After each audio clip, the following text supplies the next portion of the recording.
Hey, what's up? I'm Dan, I'm John. and we are in the band Flight Paths.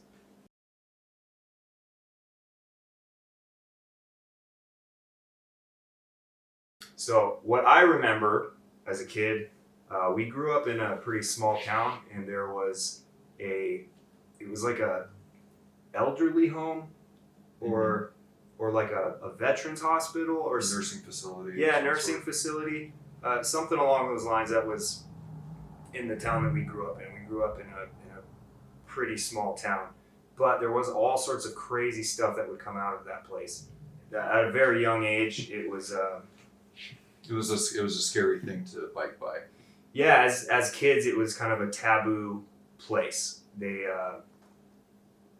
Everybody in school didn't like going Near it.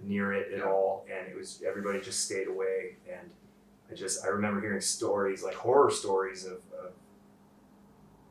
Suicide. suicides that would come out of. The first time I had ever that heard place. about suicide. Yeah, and I didn't even really understand it back then. I just knew it was a scary thing, and we stayed away from it. I think we were even told as kids like to not go near that place. So I don't know if it's still there, but yeah, we were exposed to mental illness at a pretty young age.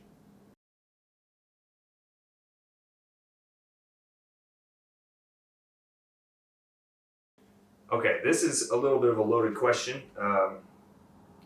because mental illness is such a broad spectrum. So to say that I've never dealt with it, it would be an absolute lie. But I don't think I deal with it as bad as some people. But just being an artist in general and being a creative person, it's kind of hard to not let things get to you at certain points. So I do know what it is like to spiral on something that doesn't really matter too much. But as far as like being diagnosed with anything, I've never been diagnosed with mental illness or had any issues that have led me to be hospitalized or anything like that. I could say that I have digestive issues that result from chemical imbalances that I deal with, and it's not fun to deal with, but taking the correct approach to make a balanced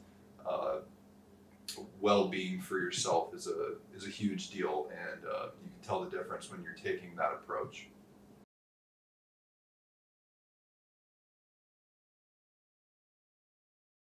This kind of goes back to the last question a little bit. I've never been hospitalized for any type of mental illness. I've had friends that have, but I imagine it. I don't really know how I would imagine it, because you would be there for your own benefit, but at the same time, maybe against your own will. And I could see that being like a terrifying place to be in, where it's kind of ripped out of your hands, even though it's in your best interest. But I don't really have a whole lot of experience with that other than secondhand.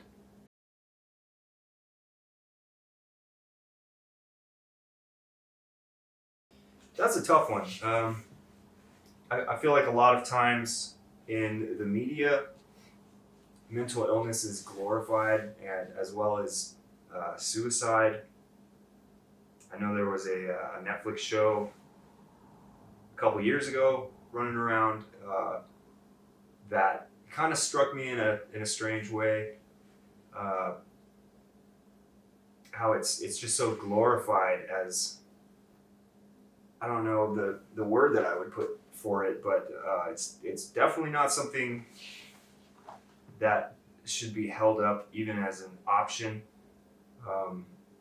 because suicide is obviously it's a tragedy, and we've had friends go through that, and we've lost good friends because of that. And the hardest thing about that situation is the fact that a lot of times those people, they think they're doing the world a favor, and in actuality, like, you don't realize how much you actually mean to other people until that's taken away. And when you have a best friend, or like even just a good acquaintance or a family member, or anyone you really know that you've been close with, when they do decide to go down that path, it is a horrifying thing that you never can leave behind. It's something that sticks with you forever, and it's really the worst part about it. It's awful. I don't know what else I could say about it, but we've dealt with that in our small group of friends in the past, and it is the most tragic thing that could happen to anybody or anybody's family or a group of friends. It's absolutely horrible. Because the question was in the Yeah, I kind of lost the. Oh yeah. So I think mental illness and suicide is definitely glorified in movies and film. A lot of characters are purely based on mental illness, and there's a big stigma around mental illness, and most people have some version of it, whether if it's work-life imbalance, whether if it's family struggles, addiction. It's more common than not, and I think that the stigma is slowly lifting as we can realize that there's help available and that you're not alone. Yeah, it's becoming more accessible or easy. It's becoming easier to talk about it as everybody is kind of starting to realize that every single person out there they're fighting their own battles that nobody knows about. And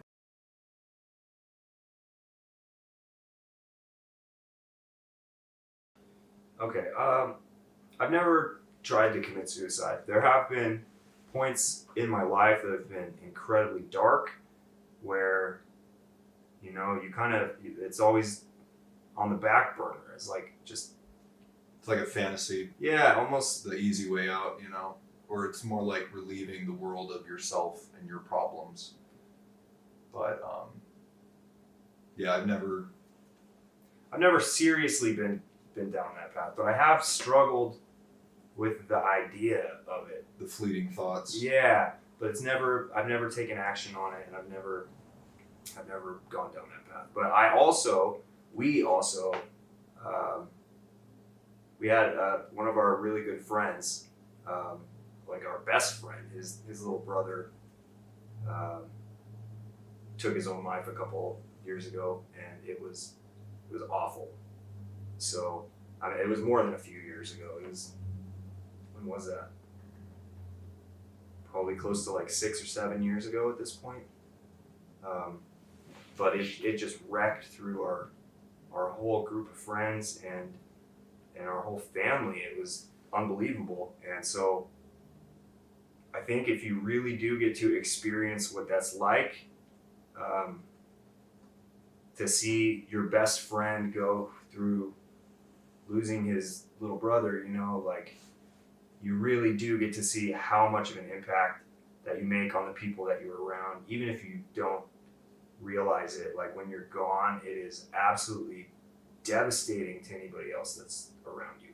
Mm-hmm. So in a way, like I think having gone through that experience myself, like it kind of sheltered me in a way, because I knew that if you go down that path, like that's the outcome of it, and it's not a pretty thing to see.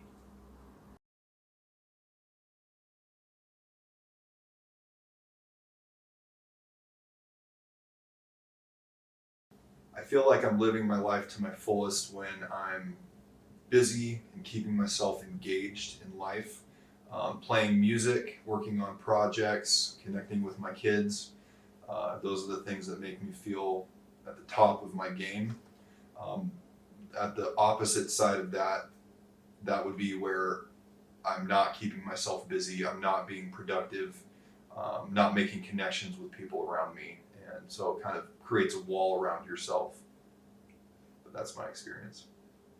Yeah, that's a good way of putting it. I feel very similar that as long as I'm keeping my brain engaged in anything almost that I like to do, or working on something that I'm proud of, it kind of keeps all those dark thoughts at bay. And it's when I really don't have anything to work on, and maybe you take a couple days off more than you should, or you waste your weekend or something. It could be almost anything that brings up those feelings and those thoughts. But as long as I keep myself, as long as I have goals and like projects and things that I'm working towards, it makes it way easier to see the purpose for the work that you're doing when you kind of do reach these small milestones as you go. But the times that I struggle with it the most is when I have a hard time getting off the couch because I have no energy, and that goes on for 2 days or 3 days, and then you kind of start this cycle of feeling burnt out. And it's like the more that you kind of give into it, the worse it's going to get. And so the best thing that you can do is just kind of get up off the couch and just go do something anyways, even if it means you have to give half the amount of effort. It's possible that as long as you always give effort, it's a step in the right direction. Yeah, and that kind of keeps you grounded in the present. A lot of people tend to dwell in the past or focus intensely on the future, but they ignore the present. And keeping an active goal list for the day, or things that you like to accomplish, being productive, that also definitely helps ground you in the present. Or even something as simple as like turning off the TV, just legitimately being like, I'm not going to watch TV this week, and starting to pick up paper books, or like even listening to audiobooks. It's so much more engaging for your brain to read a book, because you can't just be passive as it happens. Like when you're watching TV, you could be on your phone scrolling, not paying attention to your phone, while at the same time watching TV and not paying attention to that. And like, where are you at that point? Are you really present? Whereas a book, it doesn't unlock itself unless you are focused and engaged with it, and you're going through it word by word. And so implementing things like that into your routine can definitely make a huge impact in your mental state. Or something as simple as like cleaning your room, getting up and making your bed. As dumb as that sounds, that can make all of the difference when you have a clean, positive environment, and you can kind of hit the reset button and start over for the day.